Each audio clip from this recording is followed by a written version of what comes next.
네, 이번에는 해외 투자에 관해서 유용한 정보를 알아보도록 하겠습니다. 뱅가드 아시아의 오기석 상무 화상 전화 연결되어 있습니다. 안녕하십니까? 네, 안녕하세요. 뱅가드 아시아의 오기석입니다. 네, 올해 초만 해도 세계 각국의 주가 지수들 사상 최고치를 기록하면서 좋은 흐름을 보여오다가 유례없는 이 코로나19 사태로 막 40% 가까이 급락하는 흐름을 보였었는데 투자에 대한 관심이 전반적으로 상당히 많이 상승했었던 2020년 상반기, 하반기 시작인 것 같습니다. 그래서 오늘은 새로 시작하는 투자자분들을 위해서 조언을 좀 준비를 해주셨다고요?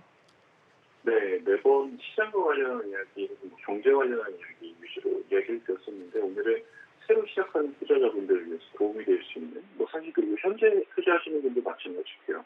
그런 분들을 위해서 뱅가드의 투자 성공을 위한 원칙이라는 내용을 좀 말씀드려보려고 하고 있습니다. 저희 뱅가드 창업자셨던 존 보글 분께서도 오래전부터 투자자분들에게 항상 이제 해오셨던 이야기 중에 하나긴 하고요. 성공적인 투자라고 하는 것은 이제 여러 가지 복합적인 요인들이 같이 어우러져서 나타나는 그런 결과물들입니다. 그리고 여러 가지 요인들 중에서 사실 많은 요인들을 투자자들이 통제하기 쉽지 않은 요인들이 많이 있죠. 예를 들면 시장 수익률 같은 것도 그렇습니다. 조금 전에 말씀해 주셨던 것처럼 사실 올 초가 시작하기 전까지만 하더라도 어느 누가 코로나와 발생해 시장이 급락을 하고 다시 또 이렇게 반등할 거라고 예상을 했겠습니까? 반면에 투자를 하면서 투자자들이 스스로 통제할 수 있는 요인들도 있습니다. 예를 들어서 투자에 수반되는 비용과 같은 것이 대표적으로 이제 투자를 통제할 수 있는 비용이 되는데요. 오늘 이야기할 네 가지 뱅가드의 투자 원칙들은 각각의 투자 목적을 달성하기 위해서 투자자들의 통제 가능한 요인에 집중할 수 있도록 만들어준 그런 원칙이라고 생각하시면 될 것 같습니다. 네, 뱅가드가 이야기하는 네 가지 투자 원칙이라 상당히 궁금해지는데요. 그럼 성공적인 투자를 위한 첫 번째 규칙은 무엇일까요? 네, 첫 번째 투자 원칙은 당연할 수도 있지만 투자의 목표를 설정하라라는 것입니다.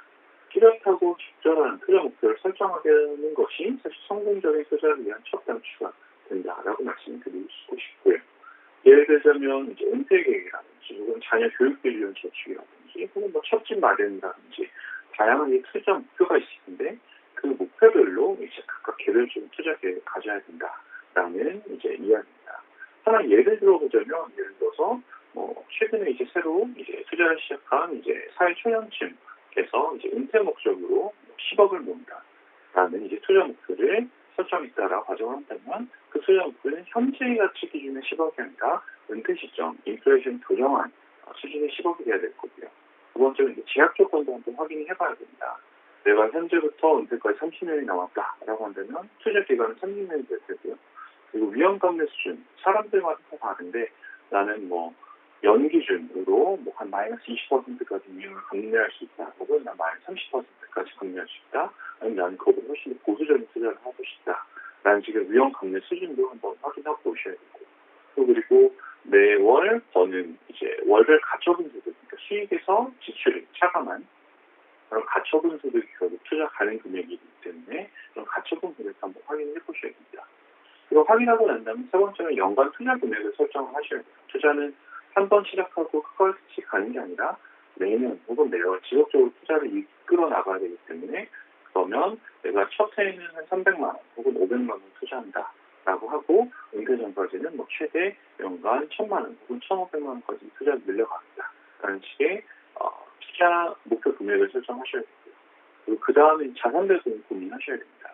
저는 주식 70% 혹은 채권 30% 혹은 60대 40로 이루어진 자산 배분 비율을 가져가겠다라고 이제 고민하셔야 되고 또 마지막으로 이제 리밸런싱이라는 걸 고민을 해야 되는데 7대 3 주식 채권 7대 3 비중을 처음에 설정을 했다고 하더라도 주식 가격이 변동하고 채권 가격이 변동하면 처음에 세웠던 7대 3 비율에서 포트폴리오는 비율이 어긋나게 돼요. 그럼 어긋나는 걸 얼마나 자주 다시 맞춰줄 것인가라는 것이 결국 리밸런싱이 있는데 분기단위로 한 번씩 리밸런싱을 하겠다. 혹은 연단위로 한 번씩 리밸런싱을 하겠다와 같은 이런 것들을 한번 결정해 줘야 됩니다. 지금까지 말씀드렸던 이제 5가지 스텝이 투자 계획의 기본적인 내용이 될 수가 있고요. 그리고 투자자들은 이런 투자 계획을 주기적으로 점검해야 될 필요도 있다라는 이야기를 드리고 싶습니다. 네, 그렇군요. 하지만 사실 많은 투자자분들이 이렇게 투자 계획을 잘 설립하고 하기라는 것이 상당히 좀 쉽지만은 않은데요. 투자 계획을 꼭 수립을 해야 되는 이유가 있을까요? 투자자들, 뭐 저를 포함한 이제 많은 투자자들도 마찬가지일 텐데 일반적으로 저지른 실수들이 많이 있습니다. 수익률만을 쫓아간다든지 혹은 시장 타이밍을 노리다든지 이런 것들이 있는데 이러한 실수는 이제 투자자들이 충분히 피할 수 있는 그런 실수들이라고 생각을 하고 있고요. 투자 계획을 수립하지 않은 투자자들의 경우에는 많은 경우 이제 목표 달성 과정 자체를 쫓아가기보다는 이제 수익률에 따라 당장의 수익률에 따라서 이제 투자 상품을 고르고 매입하는 그 행위 자체에 조금 더 집중을 하든 혹은 몰입하는 그런 경향을 보이는 경우도 있습니다. 이렇게 되면 투자에 있어서 포트폴리오 전반적으로 이제 자산 배분을 고려하지 않고 개별 자산의 단기적인 매력도로만 투자 포트폴리오를 꾸리는 가능성이 높아지게 되는데요. 결국 분산화되지 않은 포트폴리오로 최종적으로 만들어질 가능성이 높다라는 말씀을 드리고 싶고요. 또 몇몇 투자자들 같은 경우는 주식시장의 수익률을 받으면서 투자하시는 경우들이 많은데 예를 들어 상승장에서는 주식을 더 많이 매입하시고 하락장에서는 주식을 굉장히 많이 매도하시는 그런 경향을 보이시는데 이런 이성적이지 못한 충동적이고 감정적인 그런 투자는 실제 투자에서도 많이 확인되기도 합니다. 실제 작은 흐름에서 확인되기도 하고요. 만약 투자자분들이 견고한 투자 계획을 가지고 있다라고 한다면 충동적이고 감정적인 의사결정에서 벗어나서 자산 배분, 분산 투자, 그리고 리밸런싱, 그리고 어떤 더 중요할 수 있는 저축 그리고 소비와 같이 투자의 핵심적인 부분 집중을 할 수 있도록 돕는 역할을 한다고 생각을 합니다. 네, 그렇다면 뱅가드에서 이야기하는 투자 원칙 두 번째는 무엇일까요? 두 번째 투자 원칙은 앞에서 잠깐 나오긴 했지만 자산 배분이라고 저희는 이야기를 하고 있습니다. 저희는 성공적인 투자 전략이 목적에 적합한 자산 배분에서 나온다고 믿는 그런 회사입니다. 투자자들이 이제 위험과 이제 수익률을 기대에 따른 합리적인 포트폴리오를 구축을 해야 되고요. 자산 배분을 이루었다라고 하는 것은 결국은 분산 투자를 위해서 불필요한 위험에 노출되는 것을 제한한다라고 생각을 할 수도 있고요. 또 이런 탑다운 결국 자산 배분 주식 채권 비중을 결정한 다음에 그 아래 개별 자산분들을 선정하는 그런 프로세스는 투자자들이 장기 성과를 달성하는 데 있어서 가장 중요한 요인들 중에 하나입니다. 지금 보시는 분은 저희 뱅가드에서 준비한 1926년부터 2019년까지 90년이 넘는 기간 동안 주식채권을 각각 10%씩 비율을 조절해 왔을 때 나타났던 역사적인 수익률을 계산한 표입니다. 푸른색바가 이제 채권 100% 포트폴리오고 붉은색바가 주식 100% 포트폴리오 수익률인데 상단에 나온 숫자가 90년이 넘는 기간 동안 가장 수익률이 좋았던 이 수익률 그리고 하단에 나온 숫자가 가장 수익률이 안 좋았을 때의 수익률 그리고 중간에 있는 숫자들이 각각 자산 포트폴리오 믹스의 연평균 수익률이 나타낸다라고 보시면 되는데요. 보시는 것처럼 주식 투자 비중이 늘어날수록 연평균 수익률이 상승하지만 동시에 투자자들이 감내해야 되는 위험도 같이 증가한다라고 생각을 하시면 될 것 같고 실제로도 이렇듯이 역사적인 수익률도 지금 표처럼 확인하는 것처럼 자산 배분 비중에 따라 결국 장기적인 평균 수익률이 결정된다라는 것을 확인할 수가 있습니다. 네, 그렇다면 마지막으로 세 번째와 네 번째 원칙에는 어떤 것들이 있을까요? 네, 세 번째와 네 번째 원칙은 각각 비용 최소화 그리고 장기 투자에 대한 원칙들입니다. 투자자들은 시장 수익률을 통제할 수는 없지만 비용을 통제할 수가 있습니다. 투자자들이 이제 운용보수 혹은 거래수수 등 투자에 수반되는 여러 가지 비용을 발생을 하게 되는데 이런 비용들은 잠재적인 최대 수익률에서 해당 비용만큼 이제 낮아진 실질 수익률이라는 형태로 투자자들에게 돌아오게 되고요. 또 게다가 역사적으로 봤을 때 저비용 투자가 고비용 투자를 장기적으로 아웃퍼포먼스하는 글도 많이 발견이 되었습니다. 지금 보시는 표는 이제 뱅가드 준비를 했는데 미화 10만 불, 원화로는 1억 2천만 원 정도의 자금으로 처음에 투자를 한 투자분이 6% 수익률이 30년 동안 발생했다라고 가정한 경우 비용이 최종적으로 투자 성과에 이제 미치는 영향을 나타내는 그런 표입니다.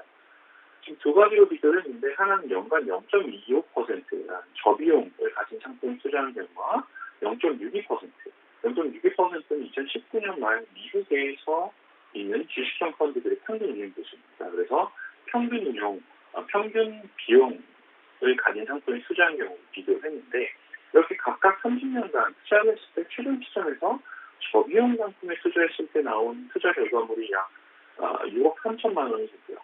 평균 비용 상품에 투자한 결과물은 약 5억 7천만 원 정도가 됩니다. 그래서 비용 자체는 연간으로 0.37%라는 차이밖에 발생하지 않지만 30년이라는 기간 동안 누적으로는 7천만 원이라는 이 현격한 차이로 이어지게 되고 이렇기 때문에 비용 최소화를 투자자들이 항상 고민해야 된다라고 말씀드리고 싶고요. 마지막으로 이제 네 번째 장기 투자 원칙 같은 경우는 단순히 장기 투자로만 보유하라라는 것이 아니라 그 투자에 있어서 발생하는 유혹들을 좀 장기적인 관점으로 이겨내라라는 그런 내용입니다. 자산 배분 분산 투자 원칙으로 이 수립된 계획이 있을 테니 그 투자 계획을 꾸준히 지켜나가는 것이 중요하고요. 그리고 주기적인 리밸런싱도 같이 실시를 하면 굉장히 우수한 성과를 달성할 수 있다고 생각을 합니다. 특히 올해 초에 있었던 주식 하락장 같은 경우는 단기적인 투자 관점을 놓고 나면 너무 무서운 그런 이벤트죠. 근데 내가 지금 돈이 당장 필요한 게 아니라 10년 후, 30년 후에 이 자금이 필요하다라고 생각하면 그냥 단기적으로 지나갈 그런 이벤트밖에 되지 않습니다. 그렇기 때문에 장기 투자 리밸런싱 관점으로 보면 굉장히 좋은 매수 시점으로 연결이 될 수가 있고요. 그렇기 때문에 장기 투자 관점을 유지한다면 단기적인 시장 하락이 이제 불안감이 아니라 오히려 좋은 투자 기회에 대한 발굴로 연결될 수 있다라는 말씀을 드리고 싶습니다. 길게 오늘은 말씀드리긴 했는데 여러분들께서도 첫 번째 투자 목표 설정, 두 번째 자산 배분, 세 번째 비용 최소화, 네 번째는 장기 투자라는 이 뱅가드의 네 가지 투자 원칙을 한번 참고해 주셨으면 감사하겠습니다. 네, 알겠습니다. 지금까지 뱅가드 아시아의 오기석 상무였습니다. 말씀 고맙습니다. 네, 감사합니다.